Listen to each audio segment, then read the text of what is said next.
maakt duidelijk hoe het zo komt. Want geluk is op een gegeven moment aanwezig en dan straal je. En verdrietige dagen maak je mee. Ze tekenen je.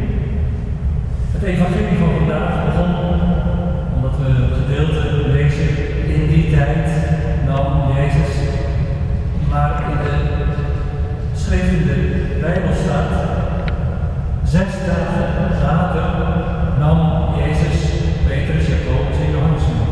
6 dagen later. Oh, er moet dus iets 6 dagen eerder zijn gebeurd. Ja, wat was er gebeurd? Jezus had voor het eerst zijn leerlingen aangekeken en liet hen ervan doordringen dat hij moest lijden. Dat hij gedood zou worden. Petrus was gelijk opstandig en zegt dat verhoede God. En Jezus zei van nee, dit staat mij te wachten. En het is ook niet voor niets dat Jezus juist Petrus, Johannes en Jacobus meeneemt in de voor een stralend moment. Omdat hij ook deze 3 leerlingen een paar weken later meeneemt naar de offer van Olijven. Zij gaan met hem mee wanneer hij intens verdrietig aan het bidden is. Ja, beste mensen, op de berg wil Petrus 3 tenten bouwen. Het geluksmoment, het stralende moment vasthouden, bij zich houden. En in de hof van Olijven vallen ze van droefheid en vermoeidheid inslaan. Wij willen ook proberen soms een stralend moment, een mooi moment vast te houden. En dan is het goed dat wanneer je iets te vieren hebt, dat je het niet alleen doet, maar met anderen samen. Opdat ze met elkaar kunnen terugkijken op het mooie moment. Even zozeer is het als verdriet en pijn is.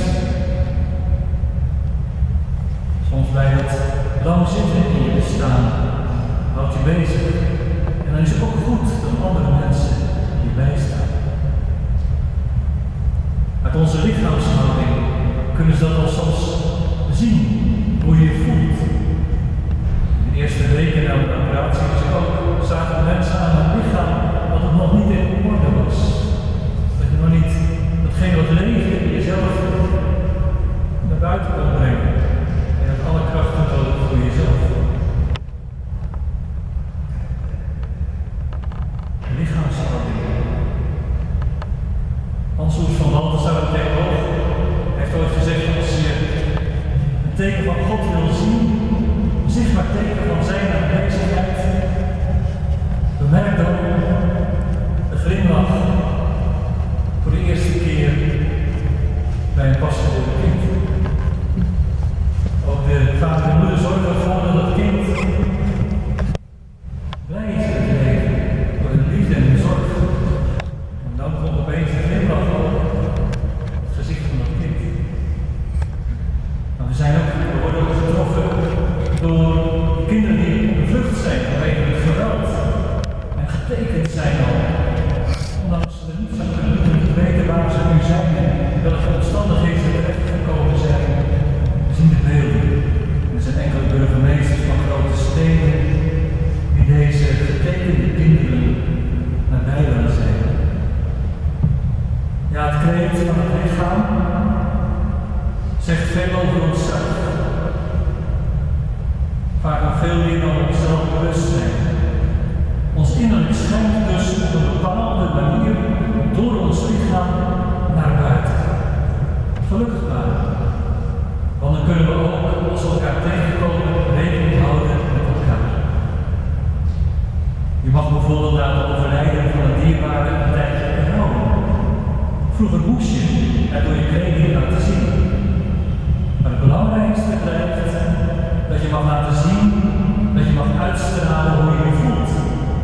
Dat je daarin jezelf mag blijven. En daarbij willen we ook uitdrukkelijk ruimte blijven vragen voor de geloofswerkelijkheid. Zoals Jezus het aan zijn leerlingen mag laten zien, maar op de berg Tabor. De goddelijke levenskracht, het goddelijke levens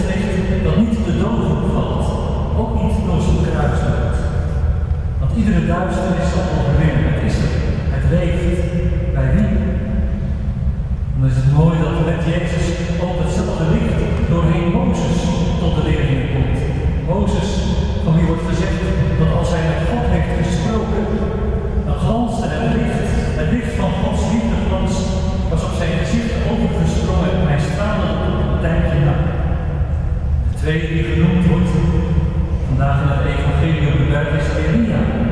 En Elia is op een gegeven moment op de vlucht. Hij wordt achterna gezeten door het leger van koning Agas. En bij dezelfde Sinaïberg van Mozes wacht hij op een signaal van Gods aanwezigheid. De donder liet zich horen. Elia stond huiverend op, maar in de donder was God niet. Een storm barstte los, maar in die storm was God niet. En toen was er een briets voelbaar, die streelde over het gelaat van Elia. En in die stilte, daar was God. Jezus stond te midden van die Mozes en die Elia, de berg op de berg daar. En Jezus kan geen Jezus, dat betekent verlosser zijn, als hij niet aan zijn leerlingen, Petrus, Jacobus en Johannes, kan laten zien dat God er is in hem. Hij die dramatische weg moet gaan. Dat God zijn licht en zijn warmte laat voelen door hem. Natuurlijk willen ze dan bij honden van Petrus die nabij het vasthouden, bij zich houden. Het is goed dat we hier zijn, maar wij 3 tenten bouwen.